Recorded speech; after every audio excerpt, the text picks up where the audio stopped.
Kulamusiza nnyo we andaba mu linnya erya Yesu Kristo. Weebale kwewaayo n'omala ebiseera byo n'ojja okutuwuliriza. Amannya gange nze omusumba Sarah Swaga nga nsinziira wano ku Community Prayer Fellowship Bristol mu United Kingdom. Mukama akuwa omukisa ng'ompuliriza olunaku olwaleero.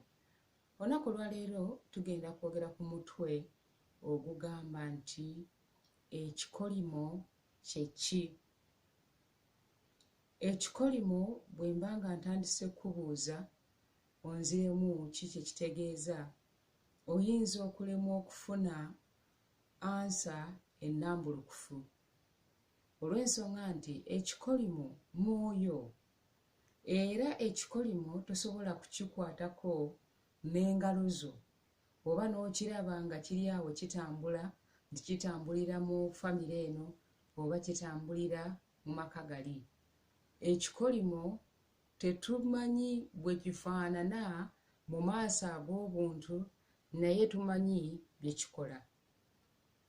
Ekikolimo eringa bw'olaba empewo, nti empewo esobola okusuula emiti naye nga tosobodde kulaba nti efaanana bw'eti oba bw'eti.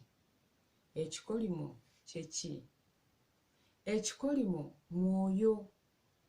Tulaba mu Bayibuli mu kitabo ekya Yokaana essuula ey'ekkumi olunyiriri olw'ekkumi nga Bayibuli etugamba nti omubbi tajja wabula okubba, okutta n'okuzikiriza. Kankiddemu. Omubbi tajja wabula okubba, okutta n'okuzikiriza. Ebintu ebyo omubbi ye Sitaani.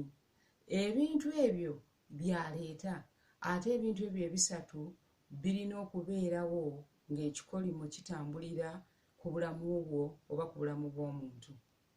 Ebintu byo ne bifa, bizinensi ne zifa, emmere n'efa, abaana ne bafa, emirimu ne gifa, buli kimu ne kyonooneka, buli kimu ne kiggwaawo. Agenda y'ani? Agenda ya Sitaani. Kye njagala okutegeeza olwaleero ti ekyo kye bayita nti kikolimo. Ekikolimo mwoyo, ate omwoyo ogwo ye Sitaani. Sitaani bw'ajja atambulira mu bulamu bwo, ezo baziyita by products, byaleeta. Sitaani tayagalangako ku mwana wa muntu. Okuva mu lubereberye ye alina puroguraamu emu ya kuleeta bubi. Ekikolimo mwoyo oguva ku Sitaani nga gutuukiriza obubi ku bulamu bwo. Ekibuuzo kigamba kati nti ebikolimo oba ekikolimo kijja kitya ku bulamu bw'omuntu? Abamu ku ffe twalokoka ne tukkiriza Yesu Kristo ng'omulokozi waffe, naye ekyennaku era tukyafuna obuzibu, tukyafuna okulemererwa, tukyafuna okuyigganyizibwa n'okubeera ng'ebintu byaffe bibbibwa, n'olaba ebintu ebitasaanidde nga bitutuukako. Weebuuza lwaki? Kati ekibuuzo ekyo lwaki osobola kukiddamu ng'omaze okutegeera ekikolimo kye ki, ekikolimo kivaawa, ekikolimo ani akireeta, era ekikolimo kivaawo kitya. Kati mu puroguraamu eno ey'olwaleero essira mbadde nditeeka era nditaase ku kukutegeeza ebyo bye bakugamba nti ono alina ekikolimo oba bye bagamba nti waliwo ekikolimo. Ekikolimo mwoyo. Ekikolimo kiva wa Sitaani nga ne puroguraamu yaakyo kubba, kutta na kuzikiriza. Omulundi ogujja nja kuba nga nnyinnyonnyola ekikolimo kino kivaawo kitya. Ekikolimo kiva kitya ku bulamu bwo n'obeera ng'obulamu bwo butandika okukweyagaza, n'obeera ng'obulamu bwo bulina eddembe. Kubanga ekikolimo kyo kye kireeta, kireeta nnaku, kireeta maziga, kireeta kukaaba. Abamu n'ova ne mu nsi gye wazaalibwamu n'ogenda ku mawanga naye nayo n'okaabiramu. Abamu n'ogamba nti osanga bwe naafumbirwa naafuna emirembe, ate nayo n'okaabirayo. N'ebirala bingi, abalala mirimu. Nga leero we naafuna omulimu guno nga ntereera, naye omulimu ate nagwo ne gufuuka ekyambika. njogera ku kikolimo amaanyi agava ku sitaani negajja ku muntu.